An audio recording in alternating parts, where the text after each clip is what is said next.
Welcome to the Salt Strong Podcast, disrupting fishing entertainment as you know it. Prepare to laugh. Prepare to get to know fishing legends in a whole new and unfiltered way. And on occasion, you might even learn a thing or two about fishing. Here's your host, Joe Simons. Like diamonds. God's divine connections. Hey everybody, Joe Simons, like diamonds, back again with Salt Strong UNCHURCHED. And we're talking about the connections in our lives, the relationships, the people that God has put in our path that have changed our lives, that will be changing your lives in the future. And this podcast really started out from something that happened to us recently. And by us, I'm talking about Luke and I and the business side of things. And if you don't know, here at Salt Strong, we have had a 2025 vision, kind of the vision of the future. And it's now about to be 7 years old. So we wrote this almost 7 years ago and put it out there for the world to see. A little bit scary because some of the stuff was a little bit crazy. Like, having the property for a theme park was a big one, which I'll talk about in a second.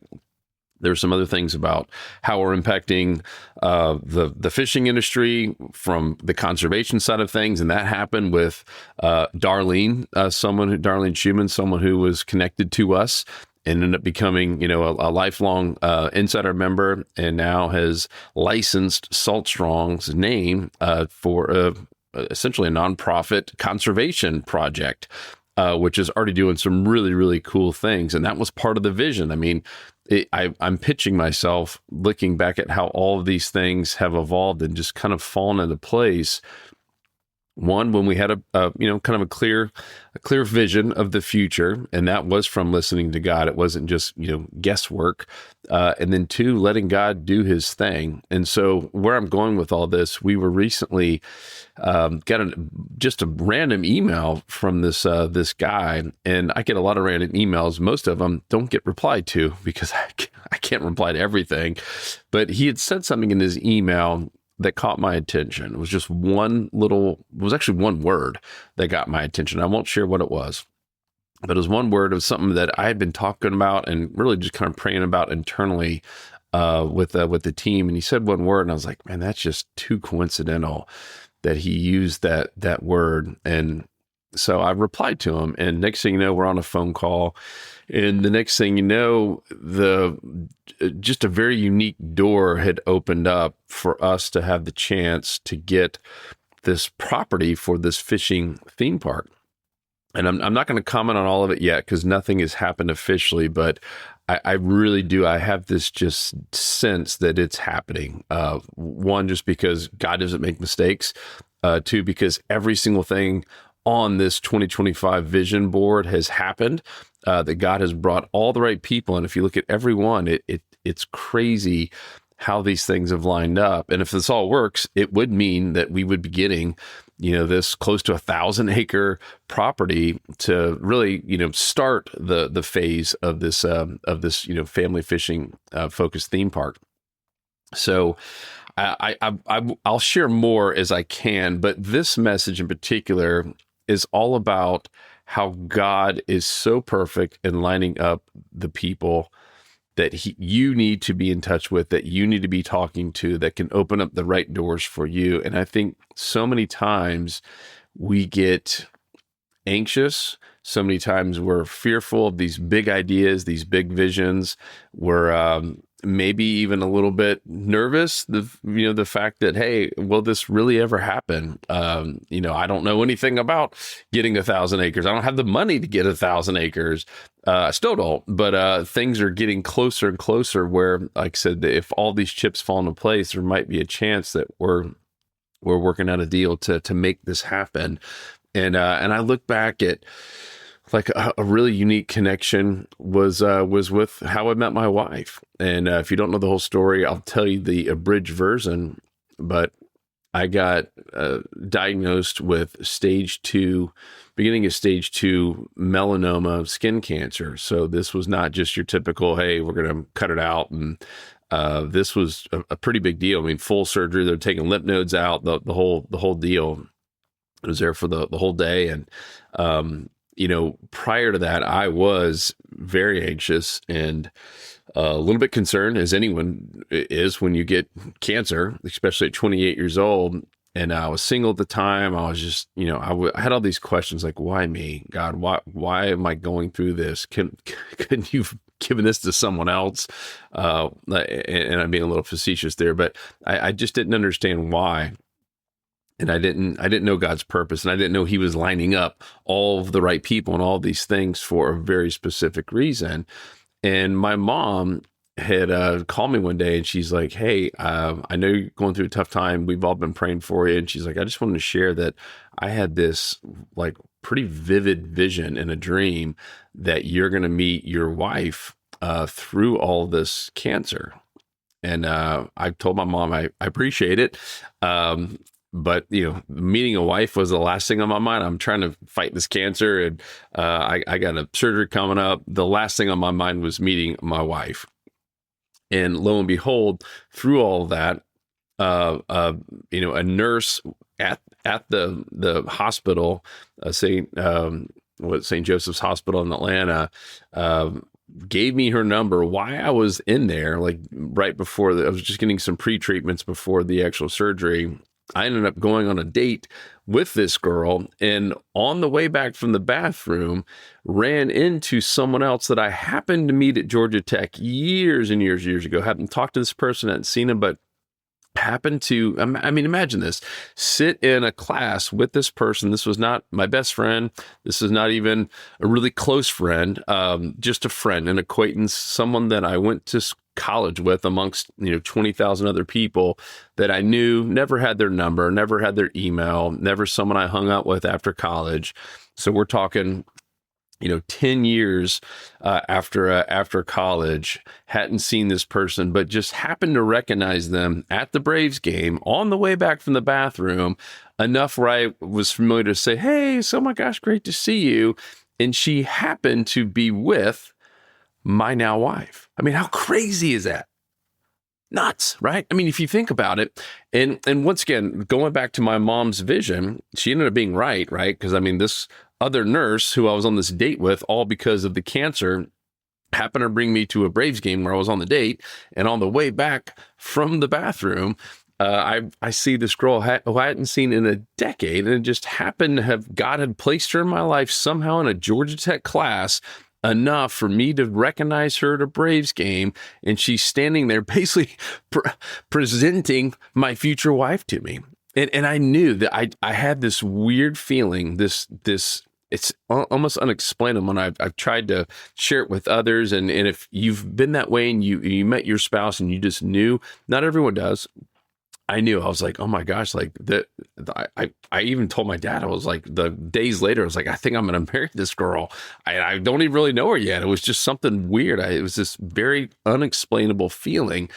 But here's also part two of this. When God does put this right person in your life, regardless if it's a spouse, business acquaintance, and maybe you're even older and you're like, oh, I'm out of business or never worked or whatever it is. This could be just someone who's connecting you to a future doctor for a medical event. This could be someone that you're going to introduce to your kids as a potential spouse or business partner or best friend, whatever it is. You never really know.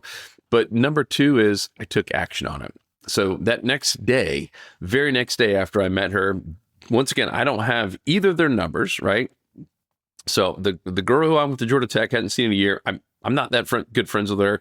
Don't know her. I know her name. That's it. I don't know her phone number. I don't know the girl Lauren who I ended up marrying. Don't know her number. Don't even know her last name. I know nothing else except that I had this strange, like magnetic energy towards this girl, and that was all I knew. So the next day, instead of just saying, well, man, that was cool, I hope I run into her one day, I said, you know what? He made this happen for a reason. I am going to take action. So what did I do? I started thinking about, all right, who out of my entire friend list would happen to know this girl's information? And one of my best friends I knew married a girl who knew this girl from Georgia Tech. And so I went, you might think I'm crazy, but I knew it. I was like, God made this happen for a reason. I am going to pursue it. If the door closes, the door closes, but I feel like I'm called to do this. And so without any hesitation, that very next day, it was a Saturday, I start making phone calls, and I find out that this girl, Lauren, who I end up marrying, is in town for this other girl's birthday, and they were going to be at a very specific place in Buckhead in Atlanta, Georgia that night, which is why she was in town. She didn't even live here. So I was like, cool. I too will be in Buckhead that night. And so wasted no time, got a couple of my buddies and said, hey, let's all go out to Buckhead. And ended up running into her, which was awesome. Once again, how God just makes these things happen. Ran into her in Buckhead. Ended up, she recognized me. She goes, oh yeah, I saw you last night at the Braves game. Did get her phone number. Went on a date the next week, and we've been dating ever since. But once again, had I not taken action on that, I don't know that my life would have been the same as it is today. I think about even on the business side of things. We had this idea for this lure called Slam Shady. We knew what it was going to look like. We knew why it was going to work based on science. We had all of the details, but we were missing one main ingredient: a lure manufacturer. We didn't know the first thing about manufacturing lures at the time. We didn't know where to go. And by chance, someone happened to copy me in an email with Daniel Nussbaum. So Daniel Nussbaum is the president of Z-Man Lures, one of the bigger lure manufacturers in the country. And so I was like, man, what a coincidence. Like, we've been talking about it. We've been praying on it. And I was like, God, just please introduce me, bring the right person into our life that knows something about making lures. We've got this great idea. It's based on science. It was based on an eye doctor who wrote about the perfect color for catching fish. And it was basically white with some gold and silver flakes. So like, we had this idea, and instead of sitting on it, I, guess what, took action. So I literally get copied with a bunch of random people, by the way. It wasn't just like someone introducing me and Daniel. It was a bunch of random people. You've been on one of those email lists before where it was to a bunch of people in the industry. I saw his email in there. I knew who he was. And I said, you know what? I'm going to send him just a completely out of the blue email and introduce myself, tell him I have an idea for a lure, and see if there's somehow he wants to team up. And so I did it. I didn't sleep on it. I didn't wait 10 days. I didn't wait a year. I said, I'm going to email him right now. What do I have to lose? For some reason, God connected me with him. He was someone who was like on the top of our list to get connected to. I had no other way to connect to him. And here it was right in my inbox, his private email address. Shoot him an email. He writes me back, hey, this sounds cool. I know who Salt Strong is, a big fan. Let's get on a call. Next thing you know, they're licensing Z-Man from us. And Slam Shady from us, and Z-Man helped make Slam Shady what it is today. They were the very first one to license it. And as you probably know the story, we did figure out manufacturing ourselves. Z-Man still licenses it to this day. It's now being sold in Z-Man Australia and India. There's all kinds of crazy fish being caught off this thing. We get checks every quarter. Z-Man cuts us a check every single quarter as a licensing deal because it's a registered trademark with the USPTO Slam Shady is. So it is something we own, not Z-Man. So they have to license that from us. And I would say it's changed our lives all because of that divine connection. And there's just been countless others. And I don't want this to be all about me. I want you to really think about your life and think about the amazing connections. How did you meet your spouse? How did you meet your business partner? How did you get your job? If you think about how God is just lining up all these things, it really, really is almost miraculous and amazing when you think about how our life has been formed and shaped because of these different relationships. And here's really kind of the big challenge. If you've been following my Unchurched podcast for a while, I have all these challenges and kind of things to think about and to push you to hopefully do. And that would be to think about what's next in your life, regardless of where you are. If you're 20, listen to this, or if you're in your 40s like me, or if you're 80 years old, what's next? It could be, a job or a marriage. If you're in your 20s, it could be starting your own company or moving up the ladder. If you're in your 40s, or just getting your family tighter. It could be your legacy, or, going on an awesome, amazing worldwide trip. If, you're in your 70s or 80s, what it is doesn't matter what so much is what is your heart telling you it's supposed to be. And what is it? If you could do anything that maybe is a little bit fearful, maybe is a little bit scary, like me 7 years ago, writing down that we're going to somehow have 1,000 acres by 2025 to start this family theme park. That was something God basically put in me. I couldn't shake it. And every time I'd try to shake it, it just kept coming back. And I said, you know what? I'm going to be bold and I'm going to write this down and put it out there and just pray that God works his magic and brings all the right people into my life. And I'll be honest with you. I'm recording this here towards the end of 2024, right? This is going live here at the very end of September of 2024. We're really close to 2025. 2 months ago, I had no plan. I had a lot of excitement for it, but more than anything, it was trepidation. I was scared. I was like, all right, God, for some reason, you called me to write down that we're going to have this property by 2025.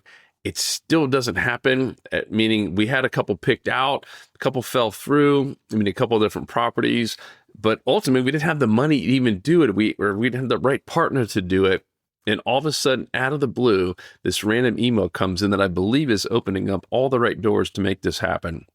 Once again, I had to take action on it. I could have ignored the email, and it still might not be the right thing.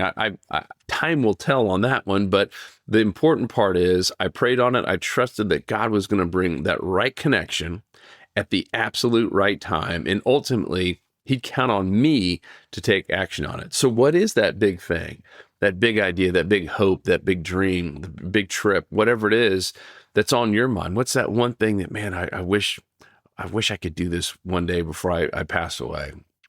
What is it? Regardless of your age, what is it? Right? If you're still here listening to this, it means you got time. God's not done with you if you're listening to this right now. 100% not done with you. What is it? What is that dream?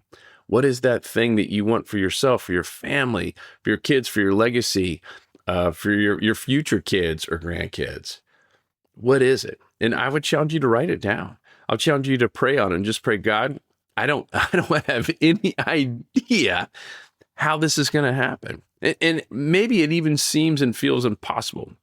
I will tell you, 7 years ago, heck, 1 year ago, thinking about writing down that I was going to have 1,000 acres for a theme park seemed impossible. It seemed impossible just 6 months ago. And yet I just kept believing, and I'm still going to believe regardless what happens with this latest connection here. But I'm more excited, and I feel like it is happening because of this. But man, it should feel scary. It should feel daunting. It should feel like, man, there is no way this is going to happen just on its own, because it won't. It is going to happen through God, which is the whole point of this entire podcast. All these connections, all these things are divine. It didn't just happen by chance, just like you are not here by chance. You were here because of a divine intervention, because of God's hand on you in this world at this very specific time. So what is it? What is the big dream? What is the one thing, man, if this could happen, I could just rest peacefully and go up to heaven and know that my life is complete. And it's going to be different for everyone, which is the beauty of it. But then after that, after you've written it down, I'm going to repeat myself. After you've written it down, and just say a quick little prayer to God. God, I don't understand. Maybe you don't even understand it. I honestly, 7 years ago, I didn't even understand what a fishing theme park was, but somehow God had planted that in my head. And that was going to be something that I was supposed to write down as a 2025 vision, right? I had no idea what it was going to look like. I had no idea how it was going to happen. I had no idea where we're going to get the money for it. I had no idea about any of it. I just knew that I knew that was what I was put on this earth to do for whatever reason. So you might not understand it, but say that little prayer, God, maybe I don't understand this. Maybe this seems crazy. Maybe my friends are going to think I'm crazy for even writing this down. But God, I'm going to trust you to bring those right people, those divine connections into my life at the precise time, because once again, God does not make mistakes. And even when you feel like, man, time is ticking, trust me, 2 months ago, I was feeling like, hey, God, you still up there listening? Time's ticking. I'm looking at my calendar and 2025 is right around the corner. And we feel like we're still at stage 1. I need to be at stage 10. And it is crazy how fast things can move when God is in control and you let him do his thing. Oh, it's so awesome. So I really, really hope and pray that you have something in your heart. Maybe it's been on your shoulders. Maybe it's been on your back, which has been wearing you down, saying, I really want to do this at some point here in my life, but it seems outlandish. It seems crazy. My friends, family, coworkers, kids, grandkids, everyone's going to think I'm crazy. Write that thing down, say some prayers on it, and think about it every day too. As you do your daily prayers, which I hope you're doing, pray on it, talk about it, write it down if you're doing the written prayers like I love to do in the mornings. And you will be amazed at the connections that God brings into your life. Just like this, right? I mean, the fact that you and I are talking and listening to each other right now is an absolute God divine connection. It is. There's no other explainable reason. I never in a million years would have thought I'd be doing a podcast called Unchurched on Sundays through a medium called Salt Strong, which is an online fishing club. Never in a million years would I have thought that would have happened. But once again, it was the connection with my friend Kevin, who runs C12. And through all of the connections there, they challenged me to do it. They're like, man, you should be doing a podcast. Because I talk about this stuff behind closed doors during C12. And he's like, why are you holding it back between the 12 of us? Share the same stuff. Dude, you got a gift. Share it. Here I am sharing it. All because of just some amazing, amazing connections that God has put in my life. So I want to thank you. You're one of my connections, so thank you for being a part of this. And I'd love to hear from you. I really do cherish all the emails. I can't get to every one of them. As I even said earlier, some of them don't get replied to right away or sometimes ever. But please, please, please know that I do read them. I would love to hear from you. Anything that is on your mind, anything I could pray about, or even if you need possibly me to be one of those connections, connect you to someone else for one of your big dreams, let me know. My email, all private, no one else will see these, is joe@saltstrong.com, joe@saltstrong.com. Hope you have an amazing day, an amazing week. God bless you, and God bless all of those amazing connections coming into your life. 'Cause fishing, it's in my soul, it was pain.